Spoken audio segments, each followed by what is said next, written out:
I think it's just as students and as teachers, I consider myself a lifelong learner. So it's always just important to observe how we learn. All right. And, try to think of ways to become more effective learners. All right. So I put this module on D2L, the science of learning. And it's just something that most of this stuff we probably won't go over in class, but I just, am building this module for really if you want to, improve yourself, as a learner. One thing I talk to students about all the time is just study methodology. And students always say they cram and they studies for hours and hours and hours, but that's actually one of the most ineffective ways, to study. Like a focused 20 minutes, that's much better than cramming for like 3 hours. So and then just doing a little bit every day.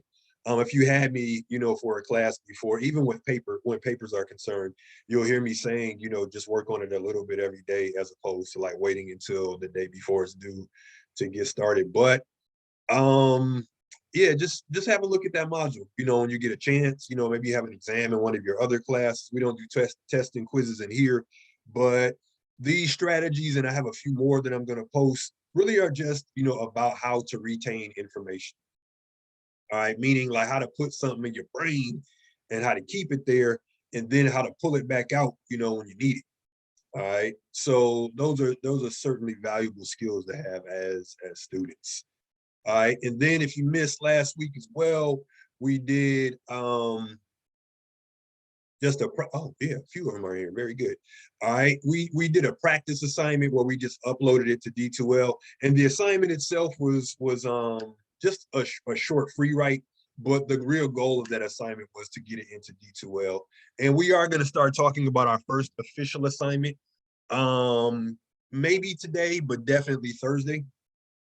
All right. And it's a low pressure writing assignment, but it's just something to get ourselves going. All right, before we tackle our first essay. All right. And then there's this MLA stuff, if you need to know how to set your paper up, all right, and all that. But today we're gonna start with something that I think, and really something that a lot of your teachers will think, oh, okay. Really something a lot of your teachers will tell you is a foundational skill. And when I say something is a foundational skill, it means it's a skill that you're going to be able to apply across the board, and no matter what class you're doing. It really, I think the skill we're going to talk about today, it really applies to most avenues of that password. Horrible timing. I'm gonna try this once and then it's the beginning of the semester, man. Password. Oh yes, okay, first time.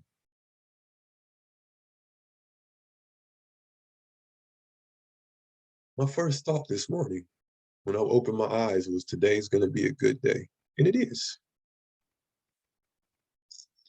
I was really just trying to upload this thing.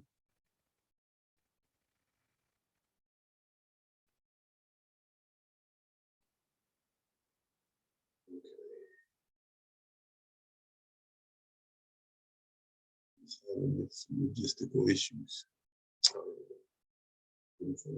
Okay. So I say it's a foundational skill again because it's a skill that we're going to use across the board, and that skill is critical thinking. And I know you've heard these two words put together a lot. And I don't know what you learned in the past about it. I don't know, what your prior knowledge is, but I just wanted to talk a little bit about it today and possibly moving into Thursday because it's such a valuable skill. All right, critical thinking, and it's really one that you once you start the process, it's a skill that you continue to hone, throughout throughout the rest of your intellectual life. All right, so I just wanted to start off, with a discussion about that today before we move on to other things, because understanding this is really gonna I guess it's really going to impact, what we do from here on out. So it's just important that we have this foundation. So just think, in your own words, you can either put in the chat or you can say it now, but, in your own definition, what do you think critical thinking is? And then, why is it important? Like, when do you use, critical thinking? You can put in the chat, or you can just jump on in there. What do you think? And Finding go ahead, Alicia. finding the best way to do something, Yeah. like in the medical field, it might be triaging patients or task, what's immediate, what can wait a little while, things like that. Okay. And I think, Alicia, in your response, you gave us a definition, but you also you did some critical thinking, meaning like when you gave your response and then you said, well, here's an example, right? So I think like when you're thinking critically about something, try to think of an example, try to think about, okay, what's the real-time application of this? And that's why I say critical thinking, it's such a valuable skill, because there aren't many classes when you don't use critical thinking, or better yet, how did you decide to take, this class as opposed to any other class, you could be taking? How do you decide, who you're going to vote for, in upcoming elections? Right. And, so it's those questions that we ask ourselves, or better yet, right? You're in the grocery store, or you're in Target, right? And you go to just get one thing, but that never happens when you go to Target, right? You leave with a basket full of stuff, right? But in this hand, you're in Target, you got the Bounty paper towels, right? And in this other hand, you got the what's the Target brand? Up and Up. All right, you got the Up and Up paper towels in each hand, or in this hand. How do you decide which ones you're going to get? What are some things you consider when you're thinking about which paper towels to buy? Up and Up or Bounty? Quantity, price. Quantity, price, absolutely. Quality. That's me first, like price. Like I look at price first. Yeah. Right. Quantity, price. What else? Quality. Quality, absolutely. Because sometimes, and this is another critical thinking thing, is like, well, this brand might be cheaper, right? But this brand may be of better quality, which means it's going to last longer. Dude, the Viva paper towels last forever. Say it again. The Viva brand, man, they last forever. Yeah, those are pretty much like towels, right? The Viva. Yeah. Yeah, they are really absorbent. Okay. And then if you're feeling cheap, you can wring it out and use it again. Right. All right. So critical thinking does involve asking ourselves questions, or if you're in a class, it involves asking your teacher questions. All right. And I know this is a remote setting, and engagement, can be difficult. And there's different ways to engage. Sometimes it's just listening actively. And it is sometimes, participating in discussions. But I think, just asking questions, writing them down, all right, and really thinking through, your responses. All right. So, we think critically, in most of the, I would even say all. I'm hesitant to say all, because, there's not really such a thing as absolutes in most contexts. But I would say in most of the decisions we make that matter, there's a certain element of critical thinking involved. All right. Now, let's narrow our focus. What do you think critical thinking means in the classroom?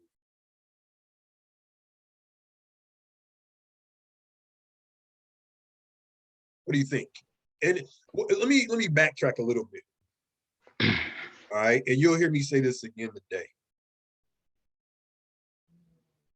And let me see if you can let me hear if this makes sense to you. Part of critical thinking is getting comfortable being wrong. I see your hand, Robert. Yeah, the ability to analyze and ask questions. Analyze and ask questions. Absolutely. Okay. What does it mean to analyze something? Let's go. Let's like the paper towel example, right? To study it, learn what it's gonna do and how it's gonna help you. Yeah. Okay. Got to study it because one, I'm looking at the price, right? And when I'm thinking about price, now I'm thinking about, okay, how does this fit into my budget? Because I have other things to buy as well. So critical thinking, it's taking those steps, right? Meaning you're thinking about what's in front of you, but you're also thinking about like implication, right? Think deeper about what you're doing in the classroom. Absolutely. Asking yourself questions. Great answer, Malik. And that's called it's reflection, right? When we reflect on things, we're asking ourselves questions. Okay. And that's why a terrible practice that students, and then even I do this sometimes if I'm in a department meeting, a terrible practice that many of us have is when we leave class, we get right on our phone, right? So a lot of times what we just learned in class, it leaves us because we don't go back and reflect on it. All right. Meaning our attention is shifted to what's in our phone. And sometimes it can be important, like we can have an important text, we can have an important call, an important update. But I think when we leave a class, it pays just to spend a few minutes, just reflecting on what you learned. It's the same thing if you read a chapter, in a book, especially if it's one of those lengthy chapters where it's just packed with information. Just spend some time reflecting on it. All right. Try to put it in your own words. Okay. Think deeper about what you're doing in the classroom. Absolutely. All right. And that's why, no matter what class I'm teaching, whenever I give an assignment, like I try to give, okay, here's why we're doing this and here's the skills that this assignment is going to communicate. All right. Because I don't want us to do things that are just busy work. All right. So reflection is a part of thinking critically. And I have this module. All right. Some of the stuff I haven't looked at in a year to keep it 100. All right. But I was just reading articles this morning about critical thinking, because that's what teachers do, read stuff about critical thinking. But one of the statistics in this article was like 75% of employers wish that their employees were better problem solvers, right? So it's one thing to be able to take direction, but it's another thing to be able to come up with solutions, kind of on your own. All right, and critical thinking, plays heavily into that.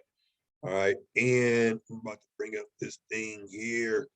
I use infographics. I use PowerPoints as well, but I'm partial to infographics because you can just pack a lot of information into a short space.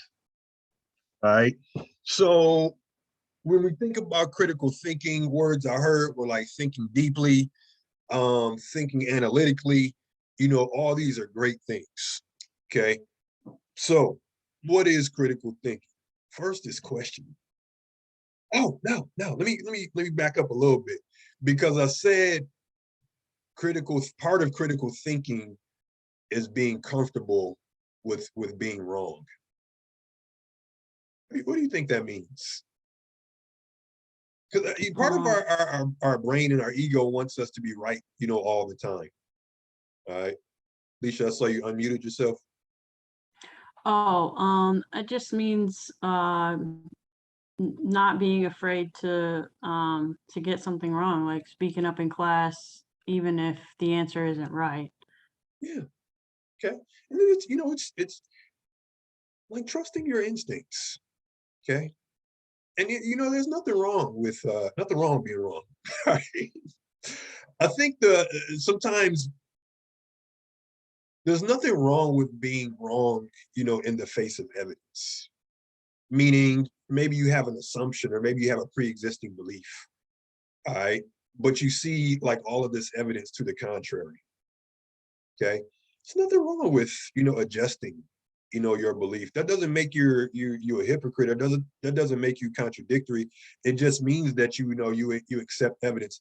And in a lot of ways, that's how science works. Meaning like, here's what we know right now based on the evidence. All right. But when new evidence is discovered, then science, makes adjustments. Meaning like, okay, now here's what we know right now, in light of this new evidence. So I think as critical thinkers, we can't be afraid, to adjust, what we think, based on, what we learn. All right. And sometimes, that's a problem we kind of face, as a society where and I say we because sometimes I'm in this boat as well. Sometimes we have a hard time moving beyond, our assumptions. All right. And that can be detrimental, in certain circumstances. All right. So critical thinking is questioning. All right. It's always asking questions. It's asking the who, the what, the when, the where, the why, right? It's doing extrapolation, meaning like taking what you're thinking, to the next step. Like going back to our paper towel example, how does this fit in my budget? Okay. Yes, these are cheaper, but right, are they going to do the job that I need them to do? Are they going to clean up, these are they going to clean up these big messes, that I make? Okay. And then it's like, do you have someone else, in your home? Like if you have a teenager, I don't know why, but teenagers have to use a whole roll of paper towel every time. Right. Or maybe I'm just getting to the phase in my life where I'm just like a cheap dad. It's like, you need one paper towel for that. Okay. Tear it in half. No. All right. But assessing. All right. Synthesizing is key as well. It's taking something you learn, all right, or it's reading an article, okay, it's reading another article, another book, another text, or another whatever. Now, how do these ideas fit together? Okay, especially if you're reading sources that have contrasting opinions, right, or contrasting ideas. How do we put those together? How do we synthesize, or how do we make sense? And then, when we're synthesizing something, another thought we should have, okay, here's what this author thinks, here's what that author thinks, but now where do I fit in? All right. And I think this is an important skill to develop because it kind of gets us out of the summarizing trap. Meaning a lot of times I'll give, students an article and I'll say, hey, what do you think about this? And sometimes they'll just kind of repeat what the author says. And it's like, cool, like I get that, that's what the author's saying, but what do you think about, what are you reading here? What are your thoughts about that? All right. So, and don't get me wrong, summarization, it's useful. All right, you're gonna need to summarize, in your life and in your academic career. But a lot of times, people will make the mistake of summarizing when they're being asked to respond. Okay, and response is like, what do you think? And then it's what do you think, without that apprehension about being wrong.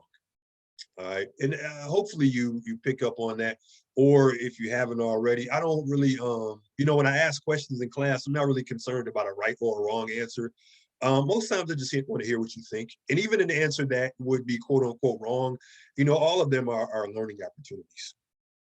All right, so synthesizing, putting multiple sources together, right, researching. Some we're going to do, for a couple of our essays, and we're going to end this semester with, not a big research paper, but it's going to involve some researching.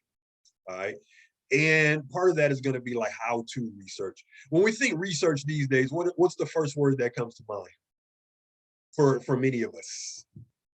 I know somebody already put an E. analyze, evaluate. Absolutely. Analyze, evaluate information. Because it's one thing to find information. Like you could be researching something, you could get a ton of articles, ton of books, but now it's like, how do you evaluate? And then when you're evaluating, you're also looking at, well, who's the author, right? Is this author credible? What sources are cited within this article? Are these sources credible, right? Are there any biases, in this piece of reading? Do I have any biases? Sometimes we think we're reading something that's biased, but it's actually our own bias, that's blocking our understanding. All right, things that run counter to our pre-existing viewpoints, don't necessarily mean that they're biased. All right, it just means that it's a different, perspective. All right. So, but these days when we research, where's the first place we go? A lot of times, I know I do it too. CNN. Yeah, Google. what'd you say, Robert? Because you Google. got Alicia, but then you really got it, Robert. Yeah, Google. Yeah. Okay. Google. Okay, Google, doesn't Google have the answers for everything? Like if you type into Google, like, what's the meaning of life? Right? You're gonna get some answers. All right. So Google has an answer for everything. But Google's our friend, don't get me wrong, but we should have other friends, besides Google. When we talk more about research, I'll show you how to I guess how to use Google more effectively, but then I'll show you some alternatives to Google. But again, like I said, don't get me wrong, I Google stuff all the time. All right. So Google is not bad. All right.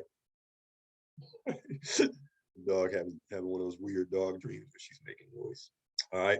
So research, it's comparing. And when I say comparing, it could be comparing two sources, but it could also mean comparing what you learned to your prior knowledge. Okay. When you're learning something new, like we're in a writing class right now, and soon we're going to talk about writing process, or just in the conversation that we're having. All right. So some of us right now, we're taking in new material, we're taking in new information. Okay. And our brains, when we're thinking critically, okay, how does this compare to what I already know about critical thinking, about the writing process, about, climate change, right? About, really, about anything, climate change, right? Social issues, whatever. So whenever you're learning something, try to compare it to what you already know. Okay, that's part of assessment. All right, and then I think most importantly, this final point, moving beyond assumptions. Malik, you said, part of thinking critically, or part of this process of thinking critically, is asking ourselves questions. Part of that is questioning our own assumptions. Okay, questioning our own assumptions. Important. Okay. Could be your assumptions about writing, right? Could be your assumptions about, our pandemic that we're still in. Could be maybe you have assumptions about, like certain genders, like race, religious ideologies, whatever. All right, whatever. But I think, it's important for us, one, as students, as people in an academic setting, but also people who are part of a global community or even a local community. It's just important that we assess, our own assumptions. Okay, what's driving this? Is there any truth, behind this, or is it just something I believe, or is this just something I was raised to believe, but I never questioned it? All right. And that I think that's part of our intellectual growth is just questioning things that we grew up believing is true. All right, and some of them might really be true, okay, or true, true by your, assessment, but, other times it's, we may have to let go, of certain things in light of, new ideas that we learn. Okay, so questioning, assessing, synthesizing, researching, comparing, moving beyond assumptions. Right.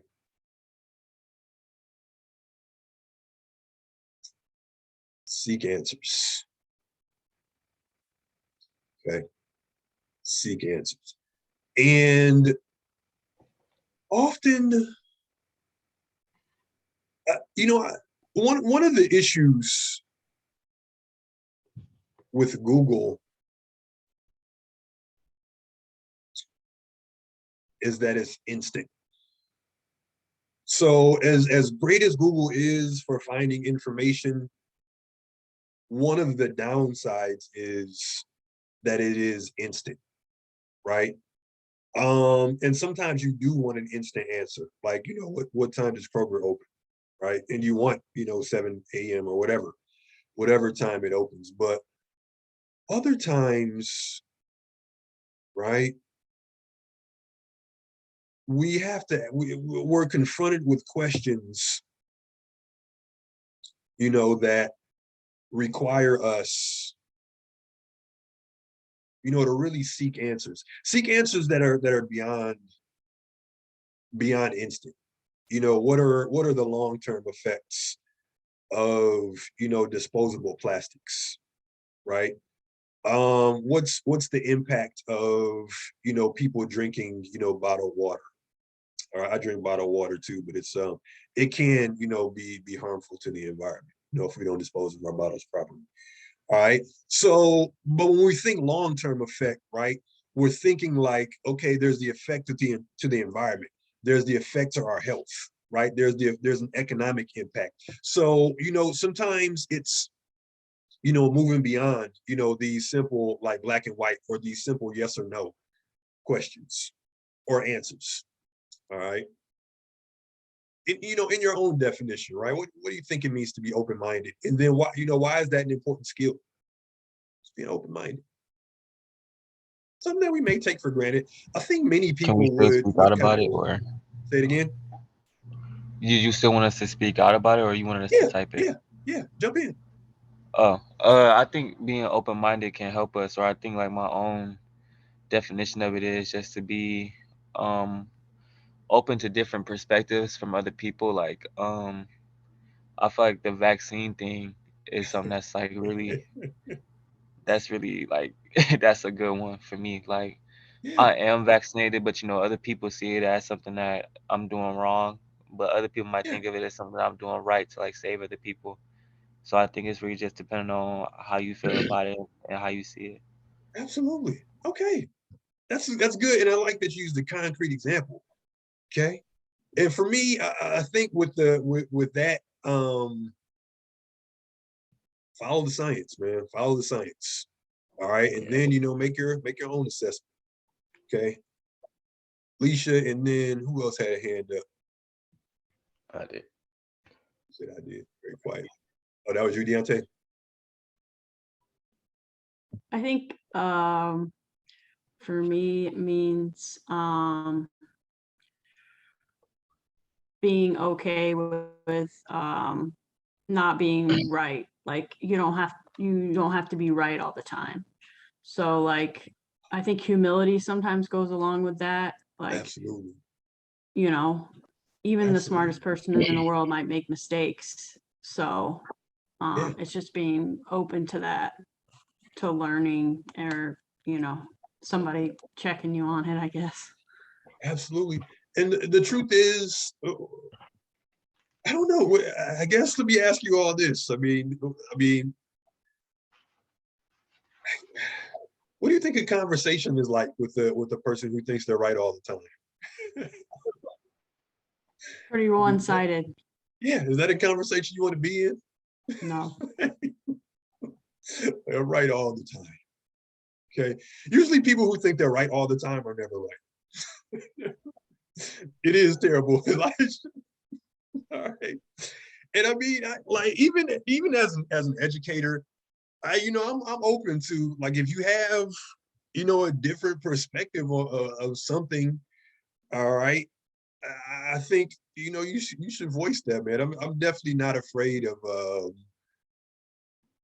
another thing about, and I actually have this as part of this infographic, but another aspect of critical thinking is, one, it's not being afraid of being wrong, but it's also not being afraid to say the words, I don't know. All right. And I'm just thinking back to when I first started teaching, like a student asked me something and I just told him, like, I don't know. And they kind of looked at me like I was crazy, but it's like, teachers, we have some of the answers, but we don't have them all, man. But the thing is, and this is also part of this presentation, but it's fine, right? When you say I don't know, but then after you utter those words, do something about it. Okay. Meaning, like, if you ask me something and I say I don't know, all right, the next time you see me, I'm gonna know something, about what you asked me, because I'm gonna start some research. Okay. So being open-minded, right? I like the word you used there, Alicia, humility. All right. And then Deontay, I like what you said. I think, Deontay, part of what you said as well was just listening, right? Listening, because that's an important part of being open-minded as well. And sometimes, even when we're having a conversation, sometimes it is like, I know you can probably remember, being a kid in elementary school and the teacher asked something, you got your hand up and your hand is shaking because you know the answer. But a lot of times, especially when we're that age, we're just thinking about what we're going to say. We aren't really thinking about, or we aren't really hearing, what the teacher said beyond that question that they asked us. All right. So being open-minded also involves listening. Okay. Listening before we make a snap judgment. Okay. So seek answers, definitely. When you want to know something, right? Deontay, you mentioned the vaccine. Okay. Seek answers, right? Seek answers.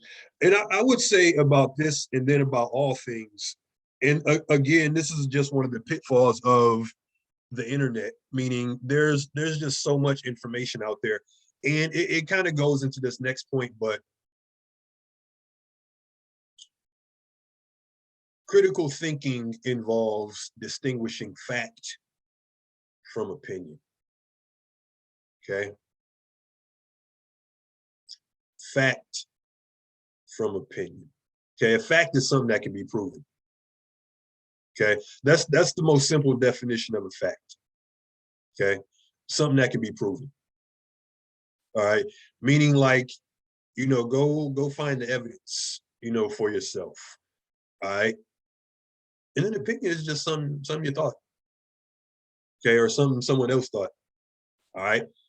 There's nothing wrong with having opinions. I think opinion has kind of become a bad word these days, but I also think that we have to understand that opinions are just that. They're just our opinions. All right. So when at the end of the semester, and even our intermediate paper, but at the end of the semester, we'll do an argument essay, and we'll talk more about distinguishing fact from opinion. But I think one of the fastest way to make that distinction is do some research. What's this based on? All right. What's this based on? What's your opinion based on? Okay. And then this last point, know the difference between thinking and feeling. What do you think the difference is? And they're both important to us, as humans. All right. Well, what do you think, or why do you think it's important to make a distinction between, thinking and feeling, especially when we're talking, about critical thinking? That's kind of a tough one, because, humans, our emotions and our feelings, are a large part of who most of us are. Okay. I feel like You there feel? is a No, go distinction. ahead. No, I think there is a distinction, about like what you feel and what you think, but I also think that sometimes what you feel can cause your thinking, or Absolutely, what you think can cause how you're feeling. absolutely, absolutely. That's, I think as people, we make a lot of decisions, with our hearts and minds. Okay, and that could be, who we vote for. That could be, the type of toothpaste, we use, right? So that's a great point, Deontay. Sometimes, what we think or what we feel can blossom into what we think. And it's just as, it's the same thing about our opinions. Our opinions could be a place that we start, but once we do some research, sometimes our research can just like confirm, our opinions. Like, I knew I was right the whole time. All right. So just understanding the difference between thinking and feeling. When we think about things like fairness, right? We think about things like equity or equality, right? And things of that nature. Okay. So try to distinguish, between thinking and feeling, between fact and opinion. Try to be open-minded. Try to seek answers. Seek answers from credible sources. I keep saying that word, credible sources.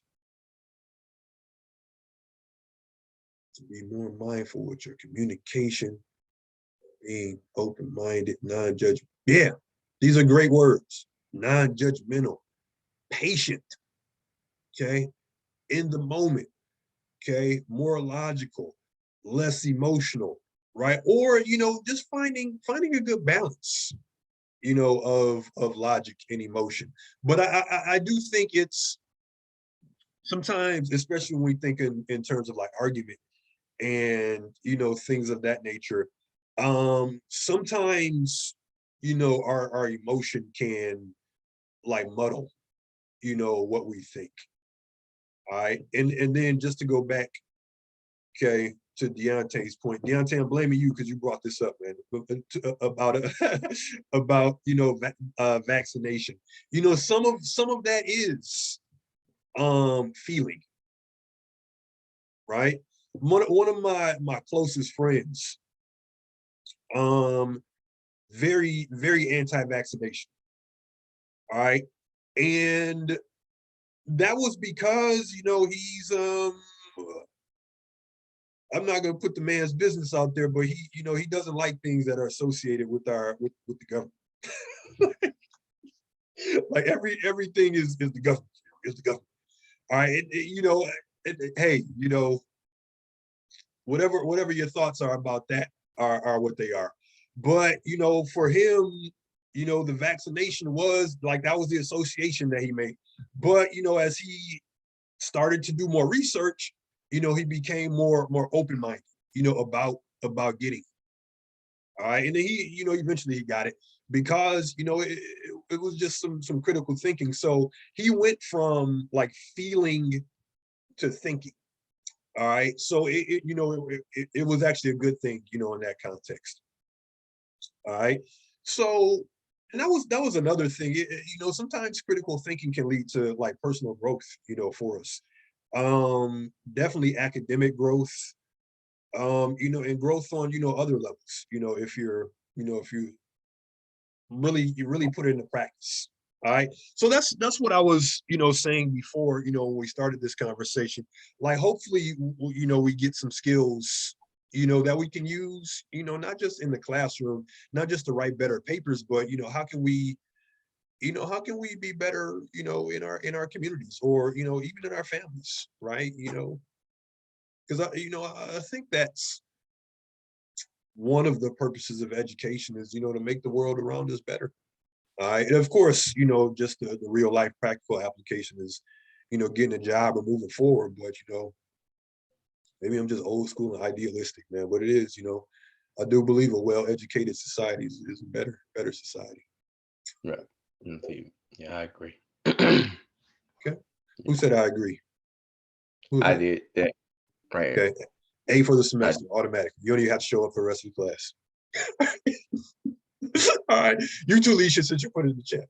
Hey, it's too late now. All right, for anybody else. Okay, always agree with the teacher.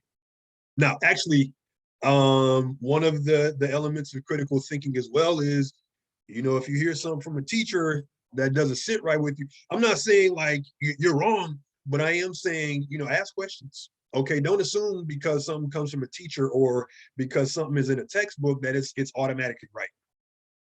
All right, unless it's me, then you know it is right. No, just joke. Especially me, question everything. All right. Now, okay, Robert, what's up, man? Got your hand up. I say that with faith, you should always research and do your own study and don't just take the person that's preaching, the pastor or the priest's word for it. You have to do your own research, find out for yourself because they could say something that's misleading or more traditional than biblical. Absolutely. And I'm glad you used that word tradition. Because sometimes, you know, when we're in these spiritual spaces, you know, sometimes it is, you know, like if you like really look into you know, some of the definitions of religion, it is, you know, tradition. This is like a traditional style of worship. So I get what you're saying. And then I think, Robert, also it's this taking us back to this principle. Seek answers. Okay. So that's good. And you know, I think we should always, you know, kind of have our critical thinking cap, you know, on, and you know, it just makes our knowledge stronger, our knowledge base, you know, stronger and more expansive. It strengthens like the logical aspect of our brain. It teaches us, you know, when to you know, lead with emotion, because sometimes that is important. All right, teaches us when to lead with logic, teaches us when to find that balance. All right, and I think as writers, right, having that balance, you know, between the emotional and the logical. Like if you listen to our elected officials, the good ones, the good speakers, one of the things that was said about, you know, former President Obama was like how good of a, like, despite, you know, what a person may believe politically, but just what a good orator he was, or a good speaker he was. And that was because like a lot of his a lot of his speaking did a good job of like combining, you know, the emotion and logic.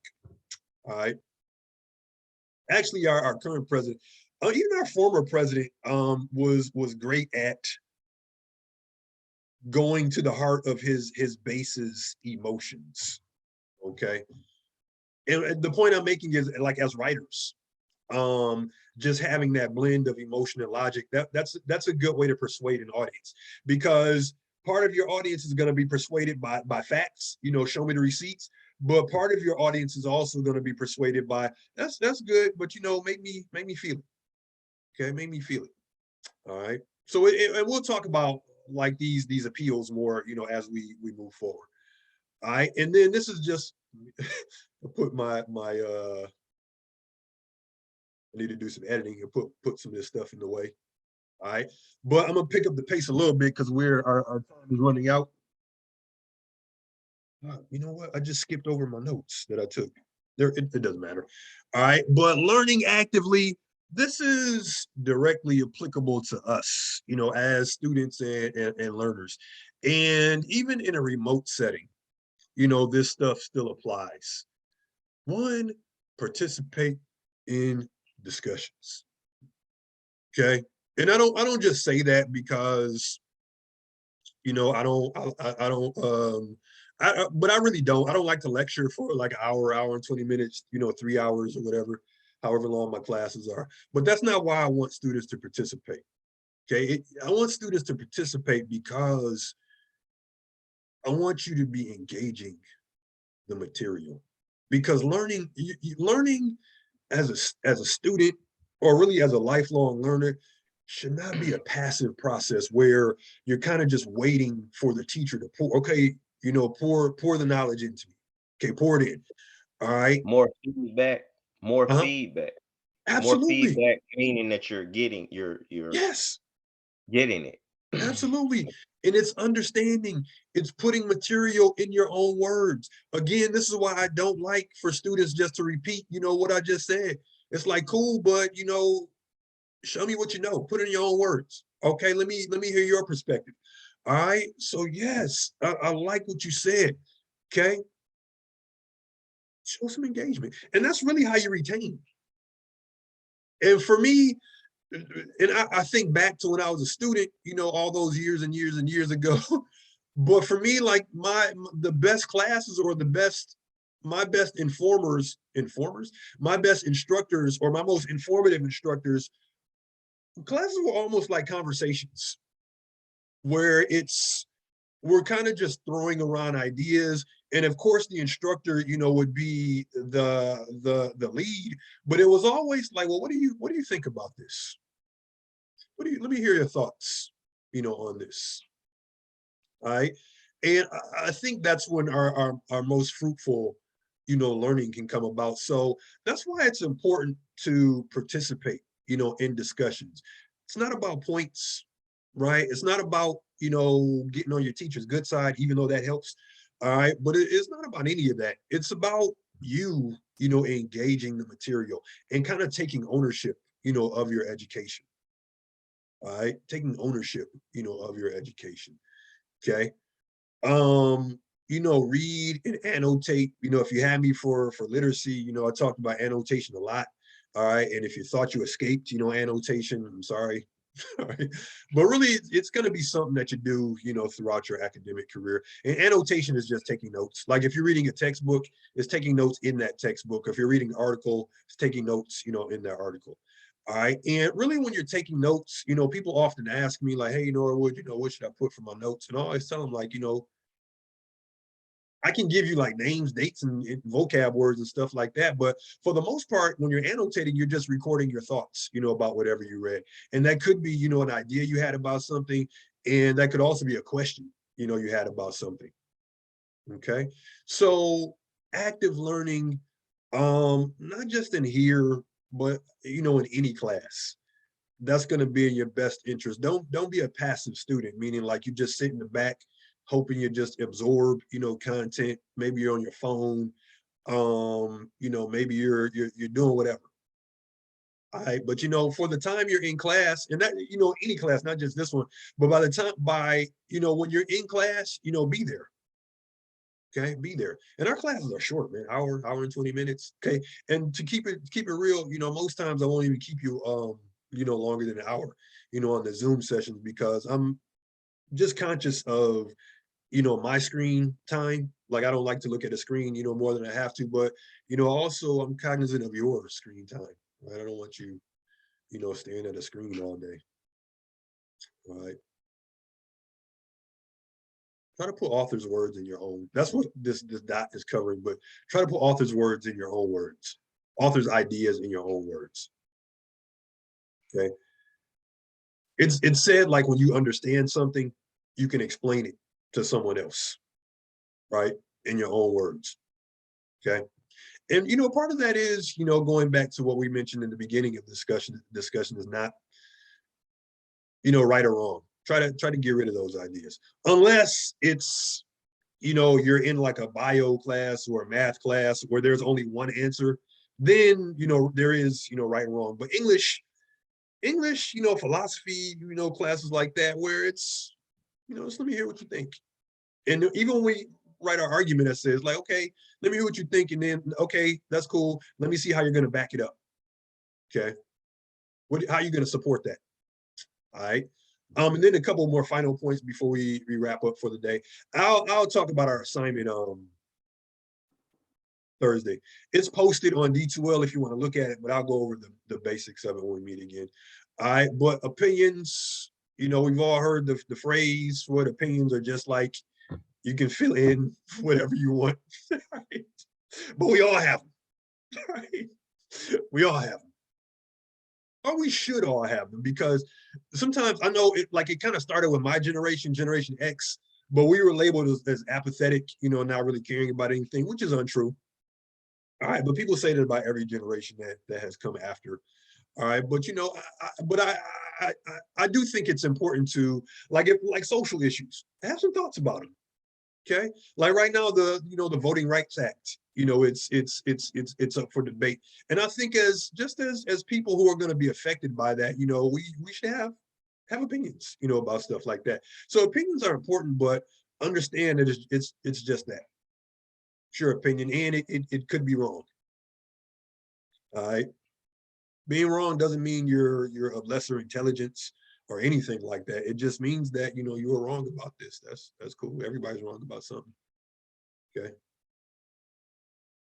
If you don't think you're wrong about anything, get into a relationship. You're wrong.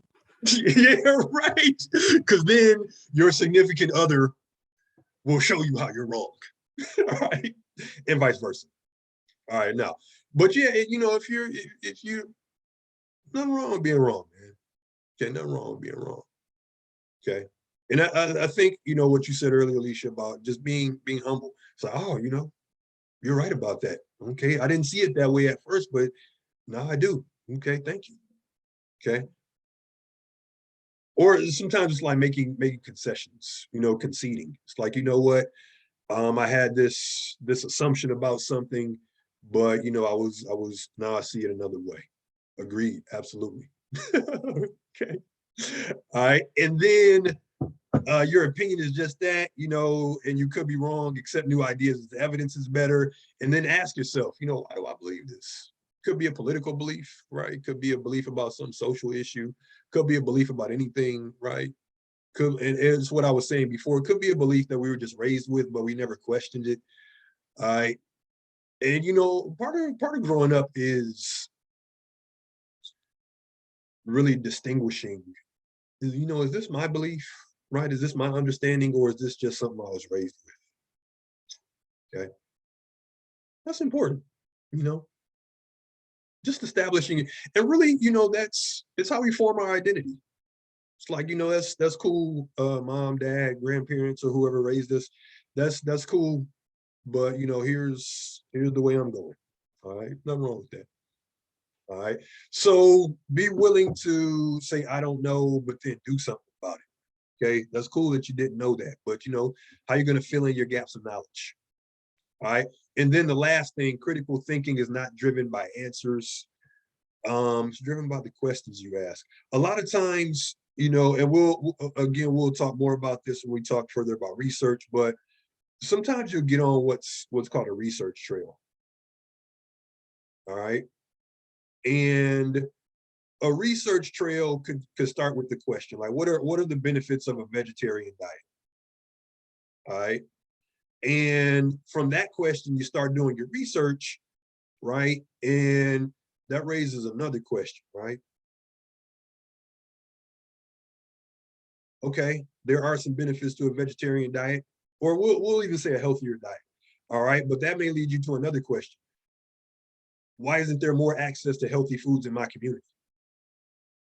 Okay. That may lead you to another question, right? Why is my community considered a food desert? Okay. Why are the healthier foods, more expensive, right? Why is there an abundance of fast food, in this area? Okay. Why does everything I eat come in a styrofoam box? Okay, no. Okay, that was me some years ago. All right. But so a research trail is just like one question kind of leads you to another question, meaning like you find the answer to a question, but the answer, just leads you to more questions. All right. And that's how you become a lifelong learner. Okay. There's always a question to be answered. Okay. So it's driven not by answers, but it's by the questions you ask. Or sometimes, to put it in philosophical terms, sometimes it's not the destination, it's the journey itself. Okay. So I think if we had to put it all together and we're asked, what critical thinking is, I think we said it, whether in the chat or whether we said it verbally, it is, thinking analytically, right? It is, moving beyond our assumption. It is recognizing when we're, being led by emotion, right? And it is, comparing what we know or excuse me, what we learn to what we already know. But if we had to encompass all of this, it's really being active, active in our minds, all right, and not being passive. Don't be a passive student. You're only going to be in this class for what, 13 more weeks. All right, so you got a range of other classes that you're going to have to take. You're going to be in situations, right, where you need to think critically. You're going to be in job interviews where the employer presents a scenario. It's like, okay, here's the scenario. Now, how are you going to solve this issue? All right. So it's really like thinking actively, about what we already know and, material and information that we take in. So hopefully, after today, or this is a path that we've already been on, but, really start thinking about your thought process, if that makes any sense. Start thinking about how you think. Okay. And then, if need be, ask yourself, how can I become a more effective critical thinker? Okay. Now, all right. Oops, I didn't mean to stop sharing that quick. Before we get out of here, we're going to end in about 1 or 2 more minutes. All right. If you check out this module, all right, I haven't added our assignment to here's what we were just looking at, this What is Critical Thinking PDF. And now here's a question. Okay, our discussion question. Okay, and try to get your answer in before we meet again. This isn't the assignment I'm going to tell you about, or the writing assignment, but this is our assignment from today to Thursday. So it is just another discussion question. And oh no, there we go. Okay, now you should be able to see it on your end. If you were already looking in the discussion forum, you might have to refresh the page. I just had it set to invisible, but now you should be able to see it. So here's the question. Critical thinking is the foundation of academic writing. It is. Okay, we also think critically when we make decisions. Who should I vote for? Should I get an iPhone or an Android, right? Should I go to college or learn a trade? All right, the important questions in our lives involve critical thinking. It is essential for us to continually develop the skill, review the material in this. I think I need to switch this link out, but you're already in the module, right? This is the module you should be in. All right, so review this material. Okay, this is just a short video. This is how it applies to writing. This is something we'll talk about Thursday, because this is kind of going to transition us into our first writing assignment, but how fiction becomes fact on social media. Meaning, like, I'm sure all of us have done this at some point. We read something on social media. Oh, that was interesting. Share. Okay. And then somebody, your friends or your followers or whoever, they share it and so on and so forth. So we'll talk more about that. And we'll also talk about how social media can have an impact on critical thinking. In some decent ways, and then some not so decent ways. Okay, if you want to become a better critical thinker, check out these two. One's a video, one's just a link. And then what critical thinking means to you. This is what you're going to answer in the discussion forum. What it means to you in your own words. That is critical. Okay, in your own words. Don't copy paste something from the internet. Don't give me some quote unquote academic answer. All right, what does it mean to you in your own words? Okay, and then how does it play into your own life? Right, Robert, you had a good example, of your religious practices. Maybe that could be a response, for you or for anyone. All right, how does it affect? Go ahead.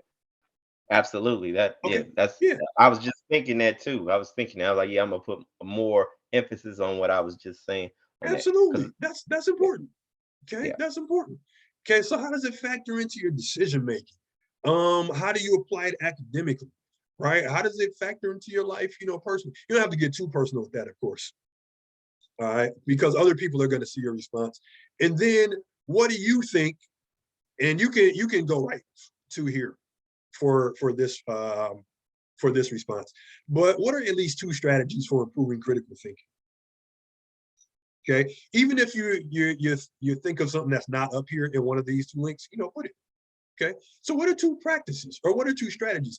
Malik, you had one in the very, very, very beginning of this class, reflection, right? Just thinking about things. Okay, Right. Robert? Yeah, I think you can be more. I was just thinking it. Wait a minute. Let me see. I guess you could be more willing for correction. Take correction. Yes. Yeah. Yeah. That's what Okay. that's what it. Yeah. All right. Yeah. Very good. And that's a good point too, Robert, because when I give you your papers back, sometimes they have a lot of writing. Right?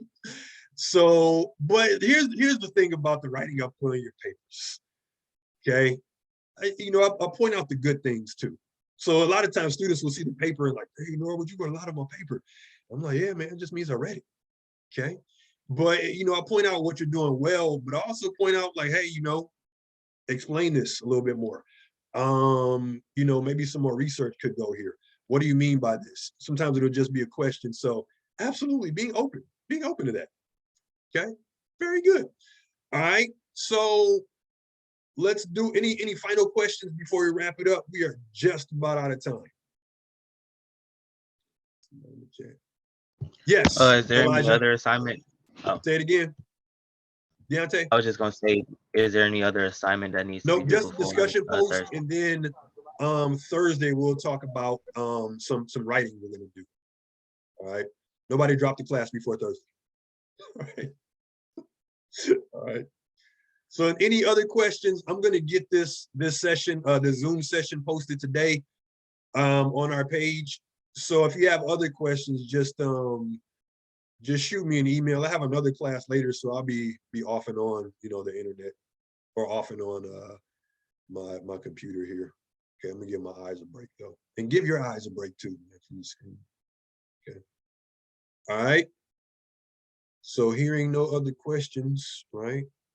Have a great day, folks. Let's do it again Thursday. I will send the link early, and then Malik, go see what's up with you not being on my roster. Okay, I got you. All right. So have a good day, folks. I'll see you all Thursday. Thanks, Professor. All right. All right. Thank you. everybody. See you Thursday. Yeah. All right. Thank you, Professor. See you Thursday. Very well. Yeah, be here.